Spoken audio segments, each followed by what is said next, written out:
Be Kind Mind where you embrace, enhance and empathy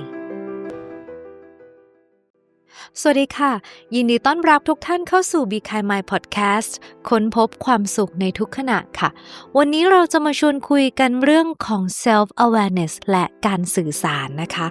ซึ่งการสื่อสารที่ดีหรือการพัฒนาการสื่อสารเนี่ยเริ่มต้นที่การตระหนักรู้ในตัวเองค่ะหรือเรียกง่ายๆนะคะว่าการสื่อสารที่ดีเริ่มต้นจากใจของเราเองนะคะเคยไหมคะหลายๆครั้งที่เราอาจจะคุยกับคนบางคนแล้วเรารู้สึกว่าคุยกันไม่รู้เรื่องเลยหรือแม้กระทั่งคนรักของเราเองนี่แหละหรือว่าเพื่อนหรือคุณพ่อคุณแม่คนในครอบครัวก็ตามรู้สึกว่ามันติดขัดจังเลยทำไมเหมือนเราสื่อสารอย่างนึงคนฟังเข้าใจอีกอย่างนึงหรือเขาพูดกับเราเนี่ยเขาอาจจะหมายความอีกอย่างนึงแต่เราตีความไปแล้วหรือไม่พอใจหรือเสียใจน้อยใจไปแล้วแบบนี้ก็มีเหมือนกันทั้งที่ทั้งผู้ส่งสารผู้รับสารไม่ได้มีความตั้งใจที่จะทะเลาะกันเลยนะคะซึ่งในความจริงนะคะทุกคนเนี่ยล้วนแล้วแต่มีมุมมองของชีวิตและประสบการณ์ที่แตกต่างกันค่ะนั่นแหละค่ะคือความท้าทายของการสื่อสารในโลกที่มีความหลากหลายนะคะหลายๆครั้งค่ะเรารู้สึกว่าสบายใจกว่าถ้าเราจะได้คุยกับคนที่คิดเหมือนเราคล้ายๆเรานะคะแต่สิ่งนั้นเรียกว่ากับดักของการลำเอียงจากความคล้ายคลึงค่ะหรือว่า similarity bias นะคะซึ่งเรามักจะดึงดูดคนที่มีความคล้ายคลึงกับเราแล้วก็หลีกเลี่ยงความแตกต่างโดยไม่รู้ตัวแต่จริงๆปัญหาก็คือมันทำให้เราพลาดโอกาสสำคัญในการเรียนรู้การเติบโตหรือบางทีเราเลือกไม่ได้ด้วยซ้ำไปนะคะเช่นเพื่อนร่วมงานเงี้ยบางครั้งเราก็เลือกไม่ได้ที่จะอยู่รายล้อมกับเฉพาะคนที่มีความเหมือนกันกับเรานะซึ่งวันนี้ค่ะเราก็เลยจะมาพูดคุยกันเกี่ยวกับเรื่องนี้แหละค่ะ self awareness หรือว่าการตระหนักรู้ในตัวเองนะคะสามารถช่วยให้เรามองเห็นความลำเอียงหรือว่า bias นี้และเราก็จะค่อยๆเปลี่ยนวิธีที่เรารับฟังแล้วก็ตอบสนองกับผู้อื่นได้อย่างเป็นกลางมากขึ้นเข้าใจกันมากขึ้นหนึ่งในเครื่องมือที่น่าสนใจมากๆนะคะเรียกว่า identity wheel ถ้าแปลเป็นภาษาไทยก็คือล้ออัตลักษณ์นะคะอาจจะฟังดูแปลกๆนิดนึงนะล้ออัตลักษณ์นะคะซึ่งมีนักวิจัยจากมหาวิทยาลัยวอเตอร์ลูค่ะเสนอว่าเราทุกคนเนี่ยมีองค์ประกอบของตัวตนของเราหลายอย่างไม่ว่าจะเป็นความสำเร็จส่วนตัวนะคะคือสิ่งที่ทำให้เรารับรู้ว่าเฮ้ยเราพัฒนาตัวเองเราเรียนจบมาเราประสบความสำเร็จมาด้วยวิธีการแบบนี้นะคะความสัมพันธ์กับบ้านเกิดหรือสถานที่เช่นเราเป็นคนภาคใต้หรือเราไปโตที่อเมริกาอะไรอย่างนี้นะคะ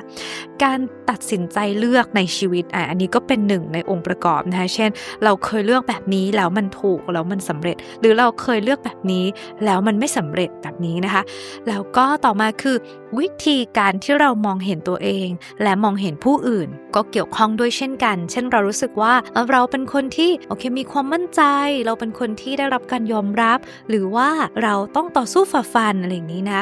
กลุ่มที่เราอยู่ชุมชนที่เราเข้าร่วมนี่ก็สำคัญนะเป็นประเด็นเหมือนกัน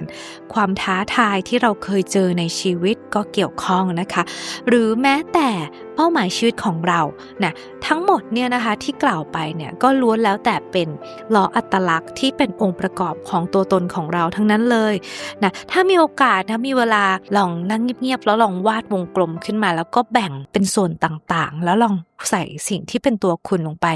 นะยกตัวอย่างเช่นนะคะสมมุติว่าสนบอกว่าสนอาจจะเป็นลูกคนเดียวนับถือศาสนาพุทธเติบโตขึ้นมาด้วยตัวเองนะชอบความสงบอะไรแบบเนี้ยนะหลายๆอย่างเราก็จะทำให้เราเนี่ยมองเห็นตัวเองรู้จักตัวเองในหลายๆมิติมากขึ้นนะคะการตระหนักรู้นี้หรือว่า self awareness นี้นะคะไม่ใช่แค่เรื่องเรารู้จักตัวเองเท่านั้นนะแต่ยังจะรวมไปถึงว่าแล้วเราคนแบบเนี้ยจะอยู่ร่วมกันกับคนอื่นได้อย่างไรนะคะและนี่เองที่แนวคิดเรื่องของ cultural humility เข้ามามีบทบาทหรือว่า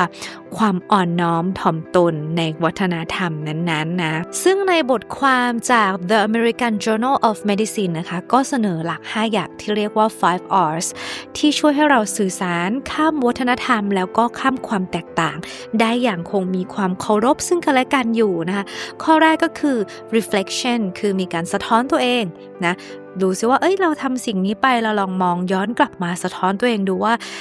เพราะว่าเราคิดแบบนี้รู้สึกแบบนี้เป็นคนแบบนี้เราก็เลยสื่อสารออกไปแบบนี้เชื่อว่า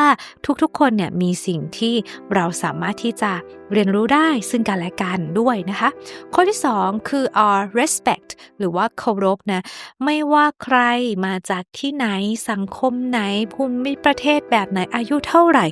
เราก็พึงปฏิบัติต่อทุกคนด้วยความเคารพต่อมา R ที่3คือ our regard คือการคำนึงถึงนะคะคือการรู้ว่าอคติของเราหรือว่า bias เนี่ยบางทีอาจจะเป็น positive bias ก็ได้นะอาจจะขัดขวางการสื่อสารของเราได้เราก็สามารถที่จะเลือกที่จะไม่ปล่อยให้อคติเหล่านั้นน่ะความลำเอียงเหล่านั้นมาครอบงำการคิดหรือการตัดสินใจหรือความเห็นของเรานะคะต่อมาข้อที่4หรือว่า relevance นะคะความสำคัญให้เราระลึกไว้ค่ะว่าการมีความอ่อนน้อมถ่อมตนเป็นสิ่งสำคัญในการทำงานแล้วก็การใช้ชีวิตร่วมกันนะคะของทุกๆคนเลยข้อที่5ค่ะ R ที่5หรือว่า resilience คือการมีความยืดหยุ่นค่ะสามารถที่จะมองเห็นความต่างด้วยความเข้าใจมีความยืดหยุ่นมีเมตตาต่อกันนะคะเมื่อเราฝึก 5Rs นี้ในการสื่อสารเขาก็จะช่วยเปิดประตูใจเราให้เชื่อมโยงกับผู้อื่นได้ง่ายขึ้นนะคะและยังมีอีกหนึ่งเทคนิคค่ะที่เรียกว่า LARA LARA นะคะคือเทคนิคที่จะช่วยให้เราเนี่ยสนทนาได้อย่างจริงใจนะนั่นคืออะไรค่ะ L แรกมาจาก listen ค่ะคือการฟังอย่างตั้งใจนะคะลองฟังดูก่อนฟังโดยไม่ตัดสินฟังเขาเรียกว่าฟัง hidden line ฟังว่าจริงๆแล้วอารมณ์ความรู้สึกของผู้พูดที่เขาอยากบอกกับเราเขาอยากบอกอะไรนะคะต่อมาตัว A มาจากคำว่า affirm หรือว่าการยืนยันความเข้าใจอันนี้สำคัญมากเพราะบางทีสิ่งที่เราได้ยินอาจจะไม่ใช่สิ่งที่ผู้พูดเขาต้องการที่จะสื่อสารกับเราจริงๆก็ได้เราก็ affirm เช่นเท่าที่ฟังมาเนี่ยคุณหมายความว่าอย่างนี้ใช่ไหมคะหรือว่าสิ่งที่ได้ยินคือสิ่งนี้ถูกต้องไหมคะเพื่อให้แน่ใจว่าเราเข้าใจตรงกันทั้งผู้พูดและผู้ฟังนะคะต่อมา R ก็คือ respond ตอบสนองอย่างตรงไปตรงมาค่ะพูดคุยอย่างจริงใจจะได้ไม่หลุดประเด็นเช่นเราคุยกันว่าจะเลือกร้านอาหารที่ไหนเราก็ตอบคำถามอย่างตรงไปตรงมาอย่างนี้เป็นต้นนะคะตัว A สุดท้ายคือ ask คือการถามคำถามปลายเปิดค่ะเพื่อให้เข้าใจความคิดแล้วก็ความรู้สึกของอีกฝ่ายหนึ่งมากขึ้นว่าเขารู้สึกยังไงหรือเขามองเห็นเรื่องนี้ยังไงนะเมื่อเราฝึกที่จะฟังนะฝึกที่จะรีเช็คความเข้าใจของเราเองเพราะว่าจริงๆแล้วสิ่งหนึ่งที่ทำให้เกิดความขัดแย้งเพราะว่าจริงๆแล้วสิ่งหนึ่งที่ทำให้เกิดความขัดแย้งขึ้นมาได้เนี่ยมาจากการตีความค่ะเพราะว่าบางครั้งคนพูดเขาไม่ได้หมายความอย่างนั้นแต่ว่าเราเข้าใจไปเองแล้วเราก็ไม่ได้มีการ affirm หรือว่ายืนยันความเข้าใจเลยว่าเราเข้าใจถูกหรือเปล่านะก็ทำให้เกิดการเข้าใจผิดนะคะโดยที่ถ้าเป็นการทำงานเนี่ยก็อาจจะทำให้เสียเวลาหรือว่าการทำงานผิดไปจากที่เราคาดหวังไว้ก็ได้ดังนั้นก่อนจะจบ EP นี้นะคะก็อยากจะชวนทุกท่านค่ะลองกลับไปดูล้ออัตลักษณ์ของตัวเองนะคะ identity wheel ดูแล้วก็ลองตั้งคำถามว่า